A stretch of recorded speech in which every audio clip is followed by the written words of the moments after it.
इस समय एक बड़ी खबर आ रही है, वो बता दें। ये बड़ी खबर दुबई से है। यहाँ प्रधानमंत्री नरेंद्र मोदी ने पीएम मोदी कतर के अमीर तमीम बिन हमद से मिले हैं, क्योंकि कतर की तरफ से जिस तरह से 8 भारतीयों को सजाए मौत सुनाई गई है कि शायद आज प्रधानमंत्री इस मुद्दे पर जरूर कुछ न कुछ अपनी बात कहेंगे। लेकिन इसके बावजूद आप ये समझते हैं कि जो इंडिया अगर उसको कहता है नो, तो फिर वो नहीं होगा। और after lot of pressurising our diplomats, इनसे डेथ पेनल्टी हटा दिया गया है। मैंने देखा है कि अगर आपने डिप्लोमेसी सीखनी है तो आप प्राइम मिनिस्टर मोदी और उनकी टीम से सीखें। किस तरह वो जैसे ऐसे लग रहा है जैसे यूएई में कॉन्फ्रेंस मोदी साहब करवा रहे हैं। तो इंडिया की जरूरत कहीं ना कहीं कतर को हर टाइम पे पड़ेगी। और मैं आपको ये आज पहले ही आपको ये पेशगोई कर रहा हूँ कि ये जो केस है ये खत्म हो जाएगा और जो इंडिया के 8 ऑफिसर्स हैं वो वापस चले जाएंगे अपनी कंट्री के अंदर। मैं तो ये कहूँगा कि उसी जो ज़मीन पर मक्का और मदीना है, अरब जो पेनिनसुला है ना, वो वहाँ पर दुबई भी है। ठीक है, ये नहीं होना चाहिए था। कतर से चल रहे विवाद में भारत को एक बड़ी सफलता मिल गई है। भारत सरकार के एक्शन के बाद भारतीय नौसेना के 8 पूर्व नौसैनिकों को अब फांसी नहीं होगी, क्योंकि इंडिया जो है वो एक इकोनॉमिकली बहुत स्ट्रॉन्ग कंट्री है और उनकी एलएनजी की डील चल रही है कतर के साथ। हमारा कोई वहाँ पे केस बन जाता है या हमें जेलों में डाल देते हैं या इवन हमें मर्डर भी कर देते हैं, हमारा मुल्क हमारे पीछे नहीं खड़ा होता। जिस तरह आज इंडिया का मुल्क सिर्फ 8 लोगों के लिए उनके पीछे खड़ा हुआ है और वहाँ पे देखिए सिर्फ 8 लोग हैं। और मैं आपको बता दूं, इस टाइम मेरी फिगर गलत हो सकती है, 10,000 से ज्यादा लोग सऊदी अरब की जेलों के अंदर पाकिस्तानी बैठे मौजूद है। और हमने उनके लिए क्या किया, दूसरे नंबर पे उनके सिर्फ 8 लोगों ने जो है उनके फॉरेन मिनिस्टर की मैं लास्ट कुछ दिन पहले जो है वो देख रहा था प्रेस कॉन्फ्रेंस, उन्होंने कहा मैं पर्सनली इस केस को लेके चलूंगा, मतलब मैं अपनी पूरी गहरी नजर रखूंगा और इस केस को मैं खुद लेके चलूंगा। नमस्कार दोस्तों, हमारी चैनल में आपका स्वागत है। आज के इस वीडियो में दोस्तों बात हो रही है भारत के पीएम मोदी और कतर के शेख के बीच हुई बातचीत के बारे में। दोस्तों आपको याद दिला दे कि पिछले महीने कतर ने भारत के 8 पूर्व नौसैनिकों को पकड़ के फांसी की सजा सुनाई थी, जिसके बाद भारत के विदेश कार्यालय ने तुरंत कार्रवाई करते हुए कतर के साथ बातचीत की, जिसके बाद फिलहाल के लिए उन सैनिकों की फांसी की सजा को टाल दिया गया है। अब उसके बाद ही COP28 में भारत के पीएम और कतर के शेख के बीच में बातचीत हुई और सीधी सी बात है दोस्तों कि दोनों देश के नेताओं के बीच में इस मुद्दे को लेकर बातचीत हुई होगी और भारत साफ तौर पर चाहता है कि कतर हमारे सैनिकों को जल्द से जल्द रिहा करे। दोस्तों आपको बता दें कि अभी तक भारत की विदेश नीति काफी कामयाब रही है इस मुद्दे को लेकर, क्योंकि दोस्तों अगर भारत के अलावा अगर कोई भी देश होता और कतर ने फांसी की सजा सुनाई होती तो अब तक उस सजा का अमल हो चुका होता, पर क्योंकि ये भारत है तो अभी तक उनको फांसी की सजा नहीं हुई है। फिलहाल इस विषय को लेकर पाकिस्तान मीडिया में और क्या चर्चा हो रही है वो देखने के लिए शुरू करते हैं इस वीडियो का अगला भाग कि वो इस सारे मैटर को कैसे देखते हैं और इसमें नुकसान कतर का होगा या इंडिया का होगा, और आखिर कतर को अब क्या जरूरत पड़ी कि उन्होंने जो अपना फैसला था उसके ऊपर नरमी क्यों की है। सबसे पहले तो ये केस को स्टडी करना चाहिए, ये केस है क्या। पाकिस्तानी मीडिया के ऊपर जो पिछले 1-2 दिन से वो चल रहा था कि 8 जासूस जो हमने वो इंडिया के पकड़ लिए हैं। कतर ने 8 इंडिया के जासूस पकड़ लिए हैं और जनाब उनको जो है वो डेथ पेनल्टी भी दे दी गई है। लेकिन अब जो नई खबर सामने आई है उसके मुताबिक ये है कि उन्होंने वो खबर वापस ले ली है, मतलब वो फैसला वापस ले लिया है और अब मजीद जो केस है वो आगे परसू करेगा।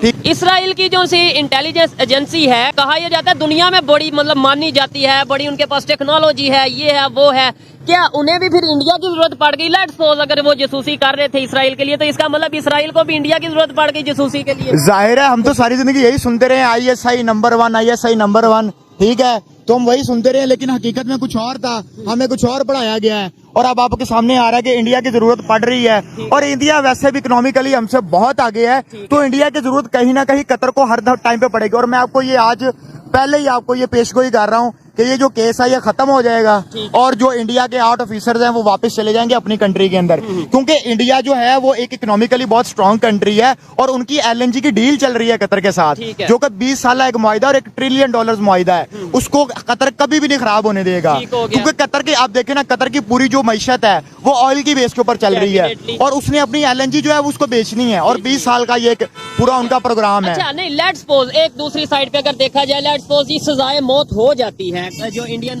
फॉर्मर ऑफिसर है उन्हें हो जाता है, ये जो कतर का डिसीजन है, क्योंकि कतर में ये भी चीज मैं क्लियर करता चलूं कि वहां पे जो अगर अदालतों का निजाम देखें या ओवरऑल जिसकी लाठी उसकी बहस, क्योंकि बादशाही निजाम है वहाँ पे इस तरीके जी से। जी, मैं यही डिस्कस करना चाह रहा था। उनका जो है वहाँ पे डेमोक्रेसी नहीं है, वहाँ पे बादशाहत का निजाम है, और वहाँ पे एज सच कोई इतनी ज्यादा जुडिशरी जो है वो आजाद भी नहीं है। ठीक है, वो डिपेंडेंट होती है उस गवर्नमेंट के ऊपर। जैसे पाकिस्तान, इंडिया के अंदर जो है ना वो एक डेमोक्रेसी है, वहाँ पे अदालतें आजाद हैं, लेकिन वहाँ पे ऐसा हिसाब किताब नहीं है। वहाँ पे जो हुकूमत है उसी की लास्ट लाइन चलनी है। तो मैं आपको पहले से कह रहा हूँ कि ये सजाए मौत नहीं होगी, क्योंकि कतर जो है ना उसके अपने मामला, देखिए कतर एयरवेज जो है वो पूरी दुनिया के अंदर चलती है, मानी जाती है, ठीक है, अपनी लग्जरी के हिसाब से। और इंडिया के बहुत से जो ऐसे मुसाफिर हो जो वहाँ पे इस वक्त ट्रैवल करते हैं, अगर वो उसी का बैन कर देना तो कतर को बहुत ज्यादा नुकसान होगा। ठीक है, और इस केस में अगर लेट्स सपोज कतर वक्ती तौर पे ये फैसला कर लेता है कि हम सजाए मौत देंगे, तो फिर भी नुकसान लॉन्ग टर्म अगर देखा जाए रिलेशन खराब होंगे और नुकसान ज्यादा कतर को होगा। जाहिर है कतर को नुकसान होगा,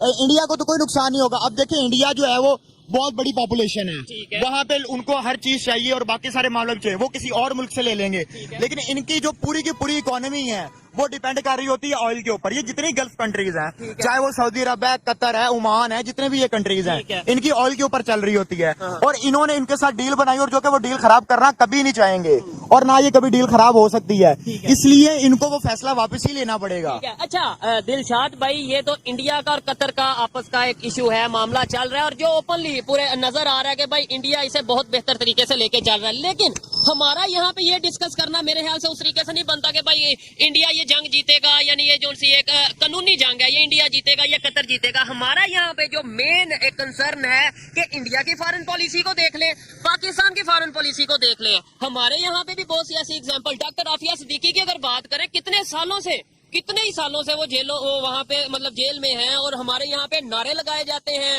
हर इलेक्शन में ये कहा जाता है, मतलब एक मोटिव रखा हुआ है कि भाई आप हमें वोट दें, हम डॉक्टर आफिया सिद्दीकी को वापस लाएंगे, ना तो वो वापस आ रही है। सऊदीया की जेल में जो हमारे पाकिस्तानी जितने बड़ी तादाद में वहाँ पे मौजूद हैं, कैदी हैं, कोई किसी जुर्म में, कोई किसी जुर्म में, हम तो उन्हें नहीं छुड़वा पाते। ये बेशरम लोग, इन्होंने सिर्फ इलेक्शन के स्लोगन्स रखे हुए हैं कि हमने इलेक्शन में ये स्लोगन लेके जाना है और आवाम से वोट लेके उसको बुद्धू बनाना है। और मुझे ये समझ नहीं आती कि ये लोग, जो हमारी पाकिस्तानी कौम है, मेरी पाकिस्तानी कौम को बातों का बुरा लगेगा, लेकिन यार ये जाहिल अवाम को मुझे ये सिर्फ पता करना चाहिए कि ये पिछले 70 साल से ये पॉलिटिशियंस भी, और इन बेचारों पॉलिटिशियंस को तो मैं कुछ कहता भी नहीं हूँ, ये तो बेचारे पपिट है, पीछे जो हैंडलर्स हैं वो इनको कंट्रोल कर रहे हैं। लेकिन आपको शर्म आनी चाहिए कि आप एक इलेक्शन के तौर पे एक स्लोगन्स को लेके आते हैं और उनको अवाम में लेके आके आगे मजाक बनाते हैं। अब हमारी डिप्लोमेसी का हिसाब लगा लें, डॉक्टर आफिया सिद्दीकी जो है उसको कितना अरसा हो गया है, हमारी कितनी पॉलिटिकल पार्टीज हैं जो उस स्लोगन्स के बेस के ऊपर वोट लेके यहाँ पे पावर्स में आई हैं, ठीक है। और हमारे सऊदी अरब के अंदर, कतर के अंदर, इवन कतर के अंदर जो पाकिस्तानी मजदूर जाता है वहाँ पे कितने लोग जेलों में सड़ रहे हैं। यार इनको जरा भी ख्याल नहीं है पाकिस्तानी कौम का। इस्लामिक ब्रदर इस्लामिक मतलब ये है कि ये इस्लामिक नॉन इस्लामिक वाले कंसेप्ट को मैं उस तरीके से नहीं मानता। मैं मानता हूँ कि भाई जिस कंट्री का जहाँ पे मुफाद होता है वो काम करता है, वो बात करता है। लेकिन हमें यहाँ पे ये बताया जाता है ब्रदर इस्लामिक कंट्रीज, हम यूनिटी है पूरी दुनिया में, जो 57 या OIC कंट्रीज हैं सब यूनाइटेड हैं। तो हम तो इस्लामिक कंट्रीज होके कतर की जेलों से अपने कैदी नहीं छुड़ा पा रहे। इंडिया दूसरी साइड पे जो है वो एक सेकुलर कंट्री है, और हमें यहाँ पे बताया जाता है वो तो हिंदुओं का कंट्री है, तो वो अपने फॉरेन पॉलिसी को इतने बेहतर तरीके से लेके नहीं। पहले नंबर पे तो मैं आपकी इस बात से इख्तिलाफ रखूंगा, कोई वो हिंदू कंट्री मुझे नहीं लगता, वहाँ एक सेकुलर कंट्री है। बताया जाता है, हमें ये बताया जा रहा है, हमें तो और भी बहुत कुछ बताया जा रहा है जो कि हकीकत के बरक्स है। अभी भी देखिए हमारी डिप्लोमेसी का हिसाब लगा ले कि हमारे पास जो सऊदी अरब मुसलमान, ये जो हमारे मुसलमान कह लो, पाकिस्तानी कौम कह लो, वो कहते हैं कि हमारा सेकंड होम है। और भाई आपके सेकंड होम के अंदर आपके जो है वो मुल्क के जो लोग हैं, बेचारे मजदूर जो अपनी फैमिली के लिए रोजगार कमाने के लिए वहां पे गए। पहले नंबर पे तो मुझे ये बात बताएं, आपको यहाँ पे रोजगार के मौके क्रिएट करने चाहिए।